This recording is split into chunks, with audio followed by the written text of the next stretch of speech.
Here in New York, authorities are searching for a motive after horrific fatal stabbings.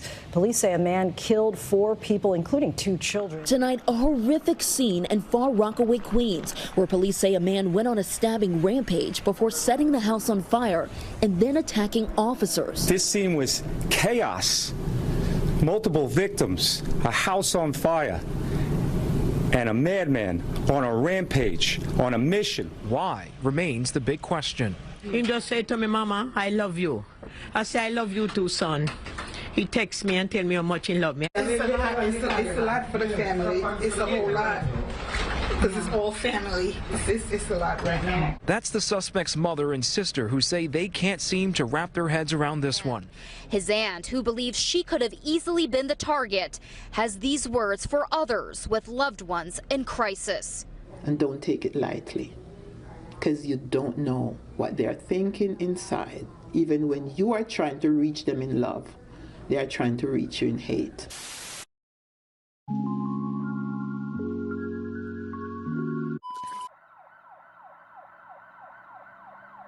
Just after 5 a.m. on December 3rd, the NYPD responded to a home on Beach 22nd Street near Elk Drive in Far Rockaway, Queens, after receiving a phone call from a young woman informing police that her cousin was killing her entire family. As 2 officers approached the home, they encountered a man who was attempting to leave out the front door as a fire began inside of the home. Neither one of them were prepared for what was about to happen next. Upon noticing the officers, the man swiftly pulled out a steak knife and stabbed both of them. Police say they got a 911 call from a young girl saying her cousin was killing family members. Police were originally unable to enter the home due to a fire, but crews worked quickly to put out the flames. 2 police officers were also stabbed. The male draws a knife on officers. A 28-year veteran is able to draw his firearm. He's able to discharge his weapon to stop the assault. News would quickly spread throughout the Queens neighborhood. Inside, a couch had been set on fire, causing flames to spread to the living room and foyer. Police would intercept Gordon's attempt to leave the home with luggage and additional belongings just after setting the fire. The body of an 11-year-old girl was located in front of the home, and after putting out the flames, officers would locate the bodies of a 12-year-old boy, a 44-year-old woman, and a man in his 30s, who were all located in the back bedroom. All victims were pronounced dead at the scene, with the exception of the 11-year-old girl, who would sadly pass away shortly after arriving to a local hospital. A 61-year-old woman identified as the suspect's aunt was also stabbed multiple times and rushed to a nearby Mount Sinai Queens Hospital, where she remains in critical condition. By noon, police cars lined Beach 22nd Street with few people outside except for news camera crews who stood in the rain to watch as emergency workers wheeled stretchers with body bags down the driveway of the home and into a van.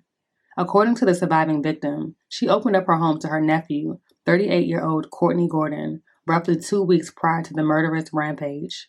The small cul-de-sac, where many homes were decorated with Christmas lights and wreaths, now held a dark cloud above it as news of the tragedy began reaching the eyes and ears of those nearby. The owner of a nearby building, whose security camera system captured an audio recording of the incident, says he could hear officers instructing Gordon to drop the knife, followed by the sound of gunfire. One of the officers shot Gordon, who was taken to a local hospital where he was pronounced dead. Both officers who were stabbed were taken to Jamaican Hospital Medical Center in Queens, where they were treated for non-life-threatening wounds and later released.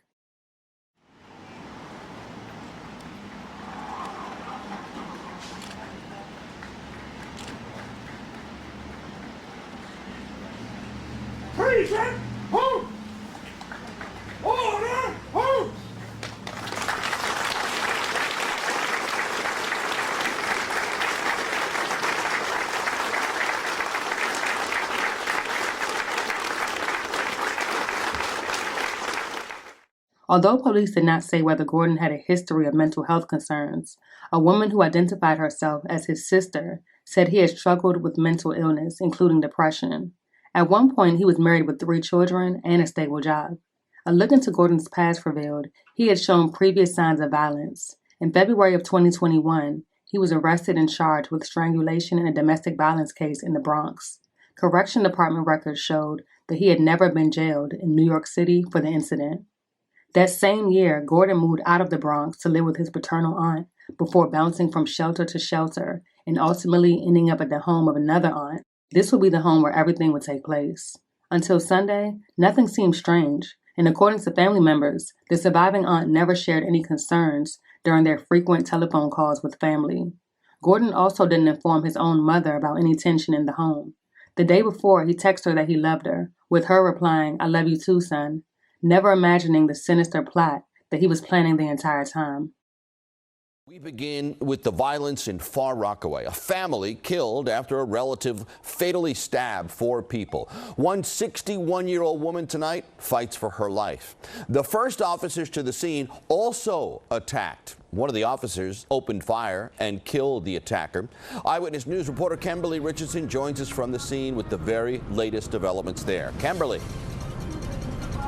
Well, Joe, what unfolded here was not the first sign that something was wrong. A woman who lives here who didn't want to go on camera tells me around the exact same time yesterday morning, she heard loud screaming. She looked outside and she saw a man pacing right here alone. And this is the exact spot where police shot and killed that suspect. Let me show you.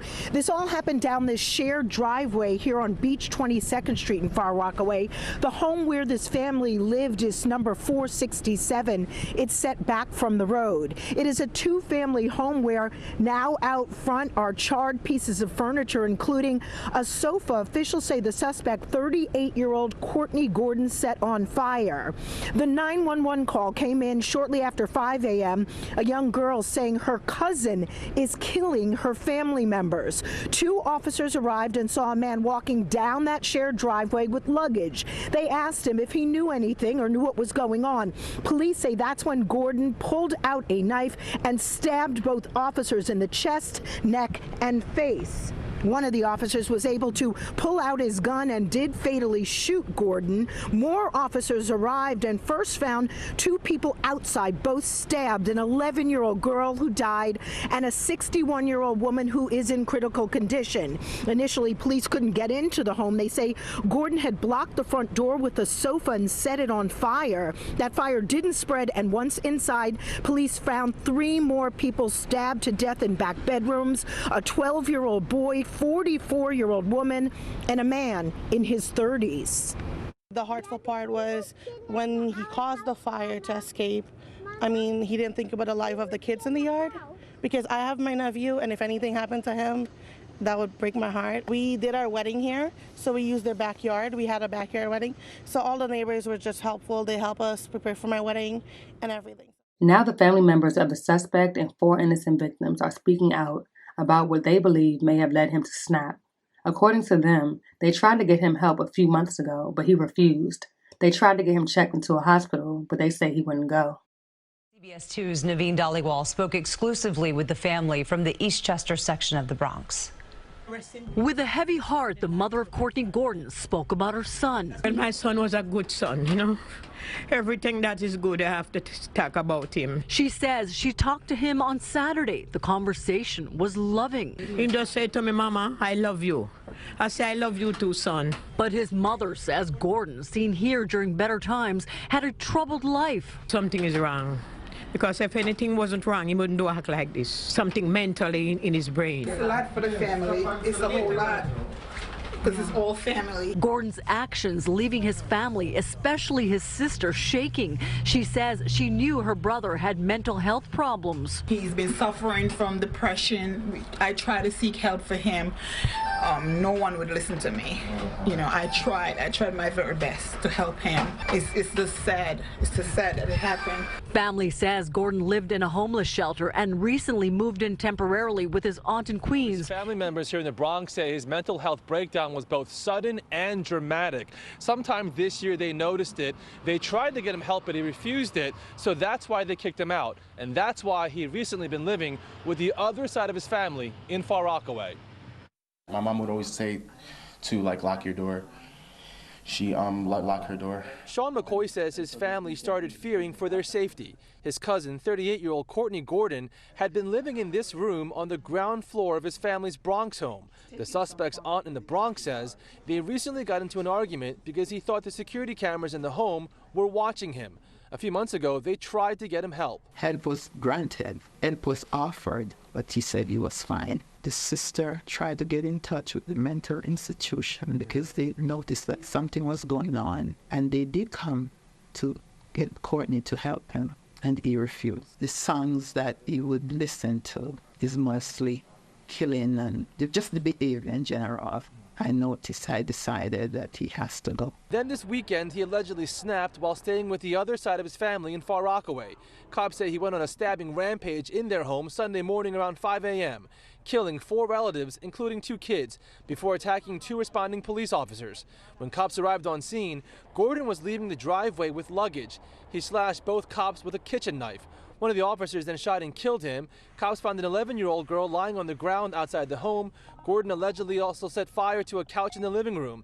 After firefighters put that out, cops found 3 others dead inside: a 12-year-old boy, a 44-year-old woman, and a 30-year-old man. A 61-year-old woman who suffered multiple stab wounds is in critical condition. The 2 officers were both released from the hospital last night. Relatives say Gordon was driving for a rideshare service, but his car had broken down, so he may have been out of work. He was on medication, but stopped taking it. You can see that the clues of what he did. You were just seeing it. Like, he would yell very loud at the top of his voice, so it like kind of would bring everybody into this like kind of, let me not talk to him because I don't know if he's gonna know what he's about. As police continue to probe what caused 38-year-old Courtney Gordon to allegedly stab several members of his family to death, relatives on his mother's side say the underlying signs had been building for months. He just started to decline. Just the disrespect and the loud voice and the superiority. He needed to have like this power over people where it's hard for us to talk to him and tell him anything. But Sean McCoy says his cousin was not always like this. Once happily married with 3 kids and a stable job, Sean says his behavior recently took a turn. His aunt, whom he was staying with earlier this year in the Bronx, said he constantly blasted loud music, referencing killings and stabbings, and grew increasingly disruptive. He become very controlling, very disrespectful, and things have to be his way. And if it's not his way, he would just act like you must be scared of him. Family members say they reached out to a social justice nonprofit for help, but Gordon refused to receive treatment. His aunt eventually kicked him out, and he bounced from shelter to shelter until family on his father's side took him in. when he flipped it on them and told them that they're the problem and that he doesn't have any issues and that everything's okay. As of right now, the names and identities of the victims have not been released, and there's still no motive in the case. The state attorney general has also opened up an investigation into Gordon's death. The case remains ongoing. This morning at about 5:10 a.m. in the Far Rockaway section of Queens in the 101 precinct, members from the 101 precinct received a 911 call of assault in progress, where basically a young female caller stated that her cousin is killing her family members. 2 of our members from the 101 precinct, a 28-year veteran, a 16-year veteran, and a marked vehicle doing patrol, responded to the location. As they get to the location on East 22nd Street, and the specific address they were responding to was 467 22nd Street, the officers pull up to the block, and I just kind of want to set the stage for you. It's a residential block with homes on it, with apartments, with private houses. But at this particular location, it's a driveway. And you go up the driveway, and when you get to the end of the driveway, there's another 4 or 5 private homes there, 2-family homes there. So it's like a little residential community in a residential community. So our officers, they pull up to the driveway. As they get to the driveway, they see a male walking out. He's carrying luggage. Our officers asked the male a question or two, an encounter that lasted about 10 seconds, where the male draws a knife on our officers. Our 28-year veteran is able to draw his firearm. He's able to discharge his weapon to stop the assault, and he was able to stop the perpetrator. Our 2 officers were removed to a local hospital, Jamaican hospital. Our perpetrator was removed to a local hospital, and he's since been pronounced dead on arrival. As responding units came to remove the officers and continue the investigation, They go to the location. At the location, there's a young child laying in front of the house, and that young child died of her injuries. They were not able to enter the home because there was a fire inside the living room, the foyer area. FDNY responded. They were able to put out the fire. Another person from the home was removed to a local area hospital who was in likely condition at this time. And once the fire was extinguished and we were able to get into the apartment, we found another 3 victims, all dead. We believe everyone who is dead, the family members, the 4 family members, were all because of stab wounds. So at this time, we'll continue this investigation with our crime scene unit, Queens South Homicide, and the 101 detectives. At the scene, the weapon that was used to injure the officers, a typical kitchen steak knife. At this time, I'll take any questions. Can you talk to us about the one who attacked the 2 cops? Does he have a history with the department? Is he known to the department? Yes, I'm going to let the Chief of Detectives, Joe Kinney, take that question. Yes, at this point, the perpetrator has been identified as a Mr. Courtney Gordon. He's a male, 38 years old. He has 1 prior arrest, and that was for a strangulation domestic violence incident that took place in the Bronx. All right, he has nothing, any history or any contact with the police that bring us back to this location on Beach 22 Street. It seems he's a Bronx resident that was visiting family members at this location. Do you know what triggered this rampage? At this point, no, we do not. We do have the 911 caller is back at the 101 station house being interviewed. They may be able to shed some light on what occurred, but at this point, it's still the investigation's ongoing. Do you have any ages or names on the family member? We're not going to be releasing the names based on, we still have to make some notifications, but we have a male 12-year-old, a female 44-year-old, and a male in his 30s were found inside 2 back bedrooms of the location. You have the female 11-year-old was found in front of the location, transported to Cohen's Children's Hospital, where unfortunately she passed away. We have a female 61-year-old who is currently at Mount Sinai Hospital in likely condition, suffering from multiple stab wounds. Dean, can you talk about the fire? What was used to create the fire? It seems that he lit the couch at the front of the location on fire as he was leaving. So it's all family? At this point, like I said, we're still going through. We're still vetting and confirming identifications, but it seems to all be family relations. Last question. So you mentioned one still likely. So are there 3 family members dead? The stabber is another family member who's dead, and so there's 1 more in critical condition? You have 1 more in critical condition. You have 4 DOA, 1 in critical condition. You have the stabber, the perpetrator, is dead as well. Did he say anything to the police officers when you said there was a short exchange? Yes. Yes. In the driveway? Yes. When the officers arrived to the location, they observed the male walking out with luggage. And the officers, they engaged him in basically a casual conversation. Hey, did you hear anything? Do you know what's going on? And the male kind of nodded, and then he drew a knife from off his person, and he immediately attacked both officers. How are they doing? They're doing all right. I mean, again, Dr. Defoe provided excellent care.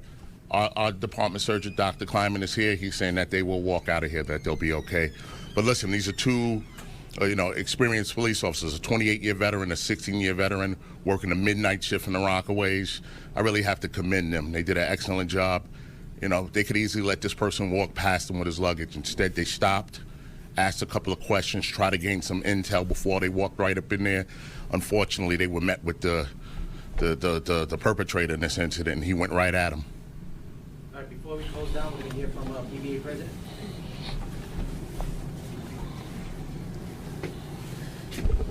We're truly thankful that our police officers are going to be okay because of the medical staff, the entire staff here at Jamaica Hospital.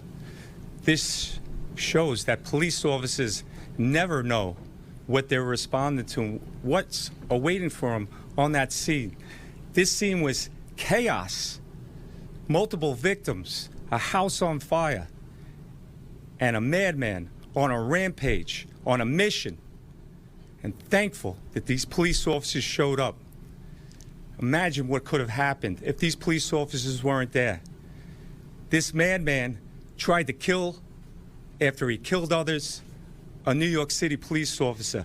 The skill that this police officer had, shooting and stopping the threat after he was being stabbed. Unbelievable skill. I know both these police officers personally. An unbelievable job. True professionals. Just great men who were doing their job. And again, thank God they were there. Those who say that police officers shouldn't be out on our street, I say to them, thank God that these police officers responded. How many more victims could there have been if these skilled, professional police officers did not show up to this scene? Thank you. Thank you everyone for your time and attention. Thank you.